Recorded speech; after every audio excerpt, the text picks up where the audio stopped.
friends, I would like to briefly present the document entitled The Bishop of Rome, published by the Vatican Dicastery for Promoting Christian Unity on 13 June 2024. This text is the first document to synthesize the entire ecumenical discussion on the question of primacy in the Church since the Second Vatican Council.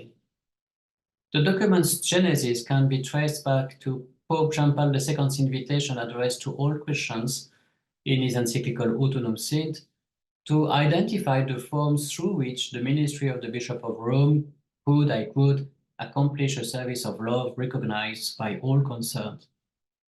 Since 1995, numerous responses to this invitation have been forthcoming, as well as reflections and various suggestions that have emerged from theological dialogues. In 2020, on the occasion of the 25th anniversary of the encyclical Autunum Sint, the Dicastery for Promoting Christian Unity saw the opportunity to synthesize these reflections and harvest their main fruits. Furthermore, the convocation of the Catholic Synod on Synodality confirmed the relevance of this project as a contribution to the ecumenical dimension of the synodal process. The document, The Bishop of Rome, resulted from almost 3 years of truly ecumenical and synodal work.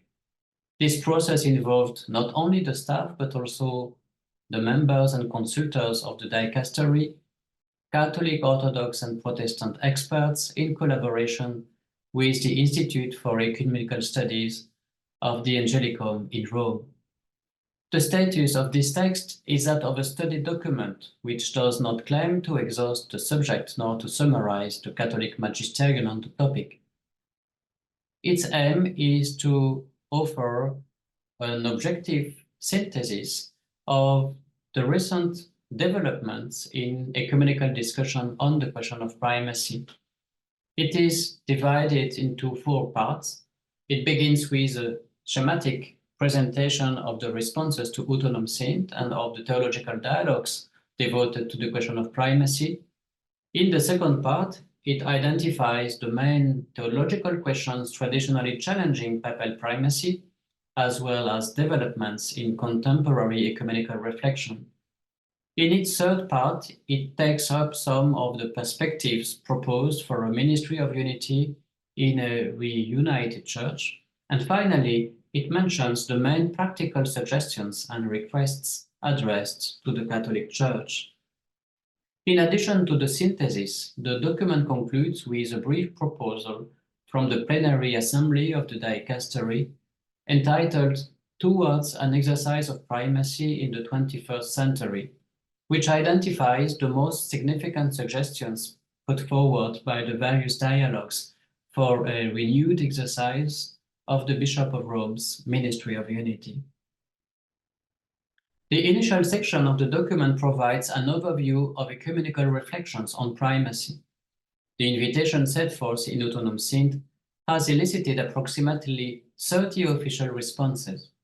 Furthermore, about 50 documents from official and unofficial, national and international ecumenical theological dialogues initiated after the Second Vatican Council have been wholly or partially dedicated to this topic within the context of bilateral dialogues, for example, with the Orthodox Church, the Oriental Orthodox Churches, the Anglican Communion, Lutherans, Reformed, Methodists, all Catholics, Evangelicals, Pentecostals, and Disciples of Christ, or in the context of multilateral dialogues such as the Faith and Order Commission. Over the past few decades, these ecumenical dialogues have proven to be an invaluable forum for exploring the question of a universal ministry of unity. These dialogues provide evidence of a new constructive ecumenical approach to the discussion of this issue. In a context where the outcomes of ecumenical engagement are often perceived as limited, the outcomes of theological dialogues demonstrate the value of their methodology, namely a reflection conducted together, of course, as John Paul II advocated in Autunum Sint. After this first chapter presenting the responses to Autunum Sint and the documents of the theological dialogues on primacy, the text dedicates a second chapter to the main theological questions, traditionally challenging papal primacy. 4 fundamental theological questions are generally addressed: scriptural foundation of the Petrine ministry, de jure divino, that is, the foundation by divine right of primacy, primacy of jurisdiction, and papal infallibility. Recent theological dialogues have opened up new perspectives on these 4 questions.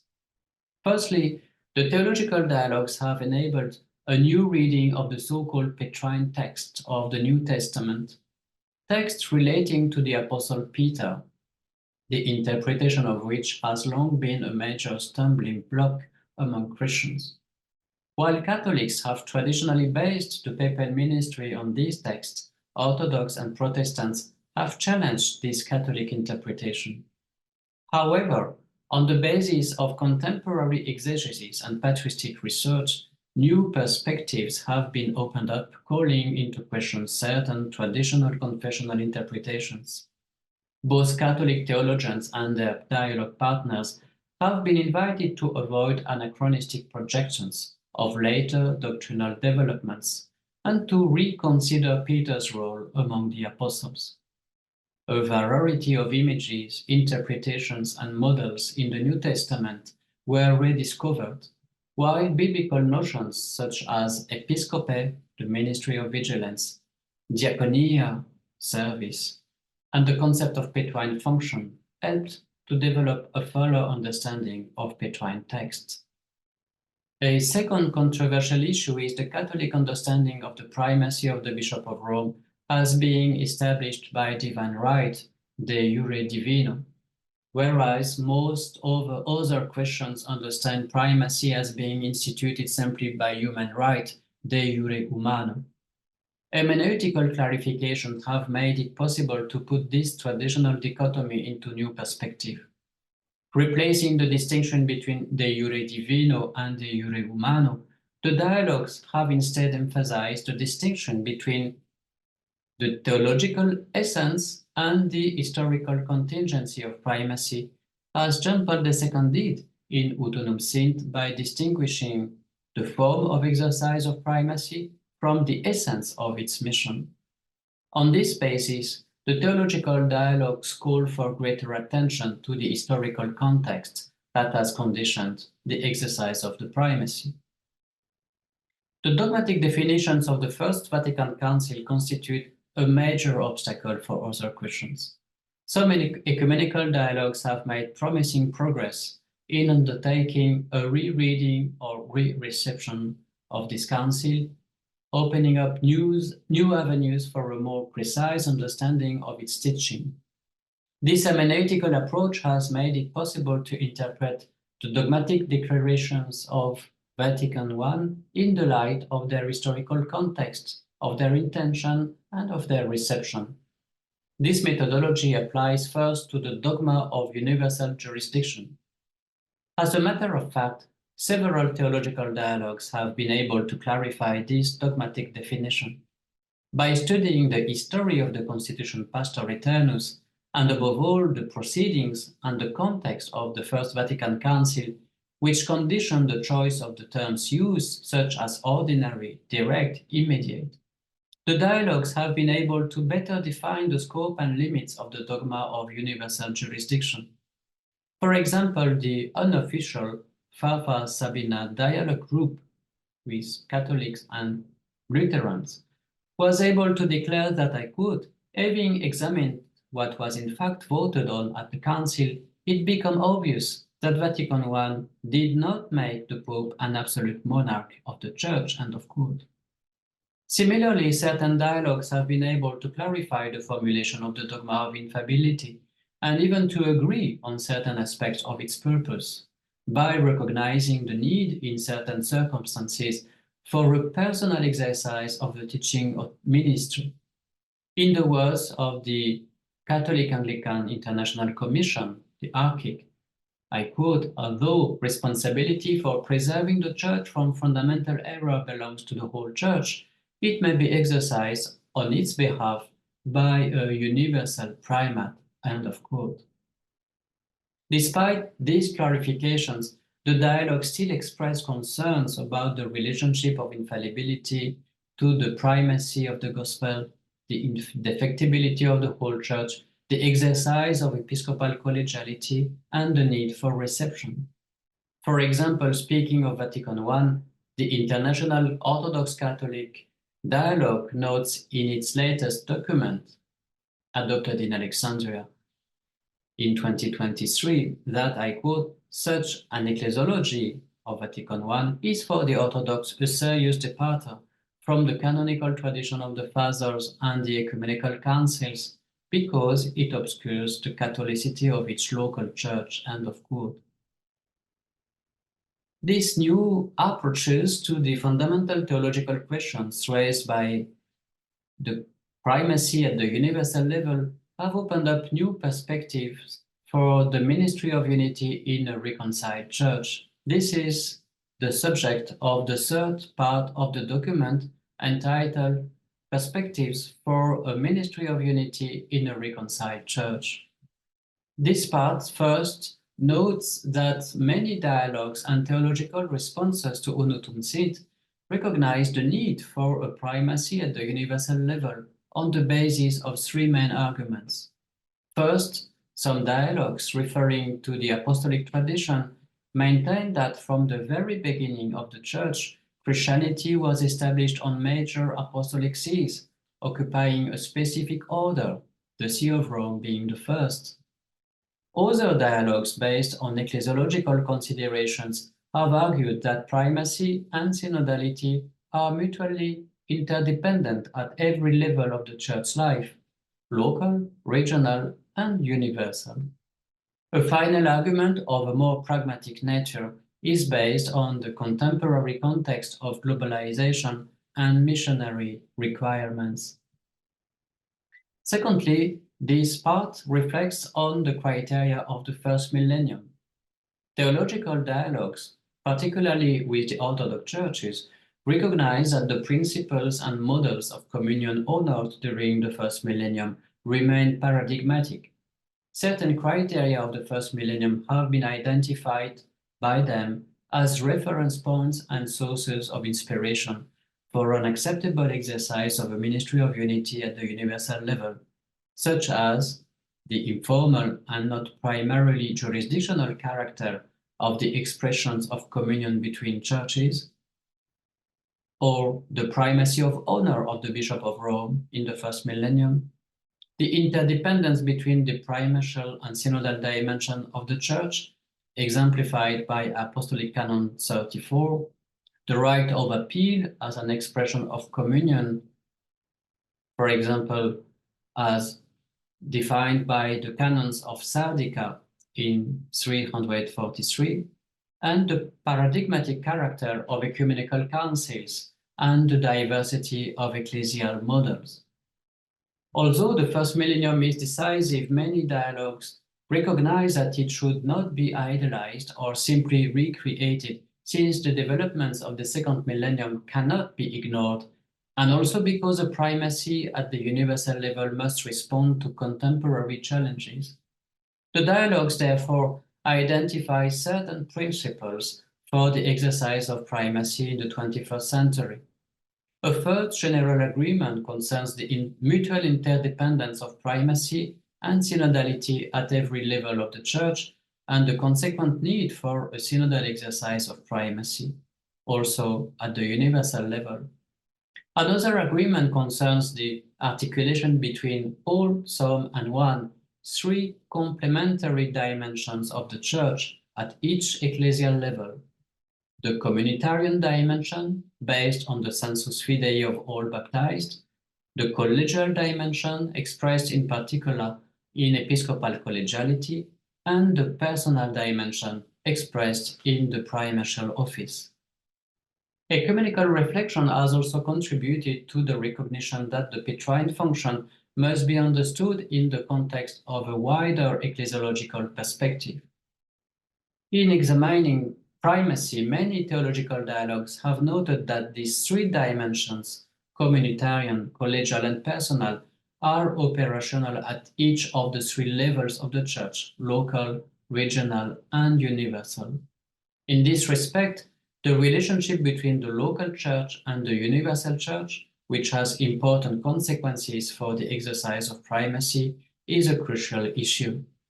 The ecumenical dialogues have contributed to an agreement on the simultaneity of these dimensions, local and universal, insisting that it is not possible to separate the dialectical relationship between the local church and the universal church.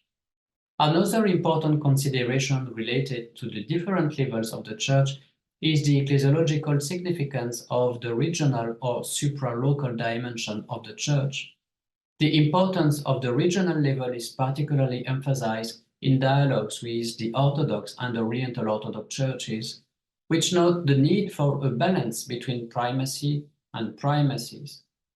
This Orthodox Catholic dialogue has also led to a new critical reading of the phenomenon of the so-called uniatism, which is closely linked to the question of primacy. The Orthodox and Oriental Orthodox churches do not recognize the present relationship of the Eastern Catholic churches with Rome as a model for future communion. Considerations of the different levels of the Church lead to reflection on the principle of subsidiarity, particularly in dialogues with Western Christian communion. This principle means that no matter can be properly dealt with at a lower level should be taken to a higher level. Subsidiarity is recognized as an important principle if the exercise of primacy is to guarantee the participation of the whole Church in the decision-making process. A fourth section, entitled Some Practical Suggestions, takes up some of the proposals made by the dialogues for a renewed exercise of papal primacy. A first proposal is a re-reception, a reinterpretation, an updated commentary, or even a reformulation of the teachings of Vatican I by the Catholic Church. Indeed, some dialogues observe that these teachings have been profoundly conditioned by their historical context and suggest that the Catholic Church should seek new expressions and vocabulary that are faithful to the original intention, but integrated into a communal ecclesiology and adapted to today's cultural and ecumenical context.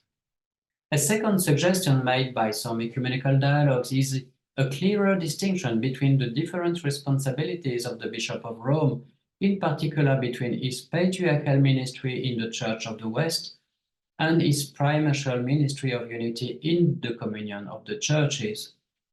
It is also necessary to distinguish the patriarchal and primatial roles of the Bishop of Rome from his political function as head of state. Greater emphasis on the Pope's ministry in his particular church, the Diocese of Rome, would highlight the episcopal ministry he shares with his brother bishops and renew the image of the papacy.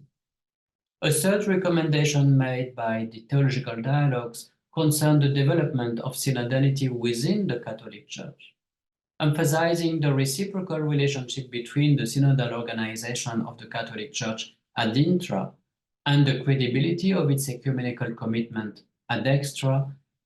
The dialogues identify areas where greater synodality is needed within the Catholic Church.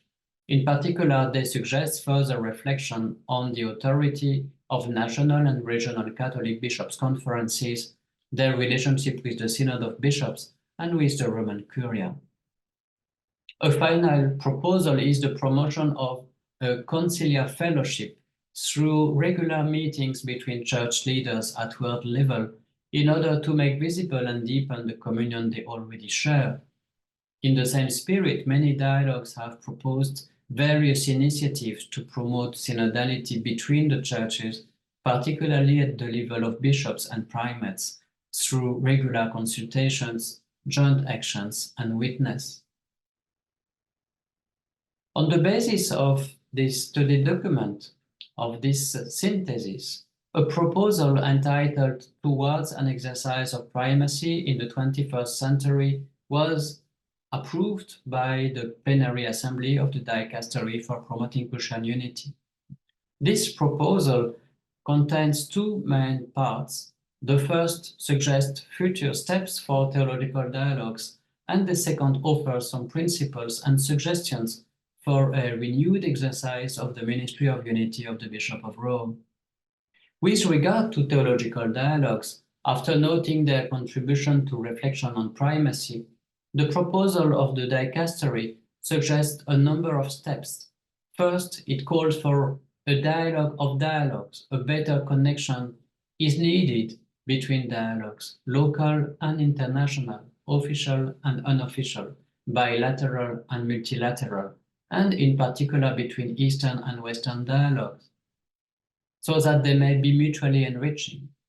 Another step is to clarify the vocabulary used by these dialogues. Terms such as synodality, conciliarity, collegiality, primacy, administration are not always used consistently and coherently in the documents.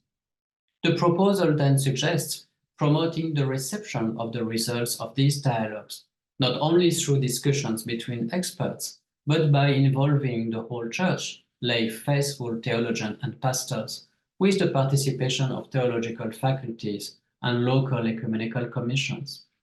Finally, the plenary suggests that theological dialogue should not only reflect on the doctrinal differences of the past, but also theologically interpret current relations between the churches. The second part of the proposal deals with suggestions for the exercise of primacy in our days. The four proposals of the dialogues are taken up by the plenary, namely a rereading or official commentary on Vatican I by the Catholic Church, a clearer distinction between the different responsibilities of the Pope, the synodality ad intra of the Catholic Church, which is crucial to its ecumenical commitment. In this regard, the question of the synodality ad intra, the plenary notes that many of the synodal institutions and practices of the Eastern Catholic churches could inspire the Latin Church, as well as, in the spirit of exchange of gifts, the synodal institution and practices of other Christian communions, which could be systematically identified for this purpose, as it was started in the Listening to the East and Listening to the West conferences organized last year at the Angelicum in Rome. At local and regional level, the proposal of the Dicastery invites to reflect on the ecclesial significance of continental episcopal bodies in connection with the suggestion to create major churches or even new patriarchates, as Cardinal Ratzinger once suggested.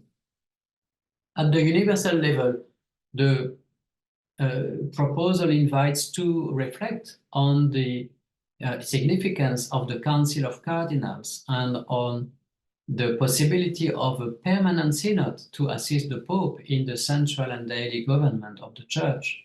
A final proposal concerns the synodality ad extra of the Catholic Church, promoting regular meetings between representatives of the Church at world level, indicated as a promising means of making visible and deepening the communion already shared. The proposal of the Dicastery concludes with a few suggestions for a model of communion. Such a model of communion would be realized differently in the East and in the West. In the case of the Orthodox churches, this model could be aligned with Cardinal Ratzinger's oft-quoted principle that, I quote, "Rome must not demand of the East more than has been formulated and experienced in the first millennium." This model could include two responsibilities identified by the dialogues relating to the ministry of unity of the Bishop of Rome, namely a specific role in ecumenical councils and a role of mediation in the event of conflicts through the synodal exercise of the procedure of appeals. As far as the Western Christian communions are concerned, many of them recognize the need for a primacy for the whole Church in order to promote Christian unity and mission. The dialogues with them offer important insights and perspectives for an accepted exercise of a ministry of unity by the Bishop of Rome, a primacy of proclamation and witness, kerygma, martyria, which could be received by other Western Christian communions, even before the restoration of full communion. a primacy ultimately modeled on diaconia, kerygma, martyria, diaconia. Primacy must be rooted in the mystery of the cross and modeled on the kenotic example of Christ. Dear friends, these are the main points of this document, the Bishop of Rome, and of the Dicastery's proposal. The hope of the Dicastery is that this document will not only encourage dialogue on the important subject of primacy, but that it will also stimulate other theological ideas and practical suggestions. To this end, the Dicastery for Promoting Christian Unity, in collaboration with the General Secretariat of the Synod, intends to send this document to the other World Christian Communions in order to continue the reflection together, of course. Thank you.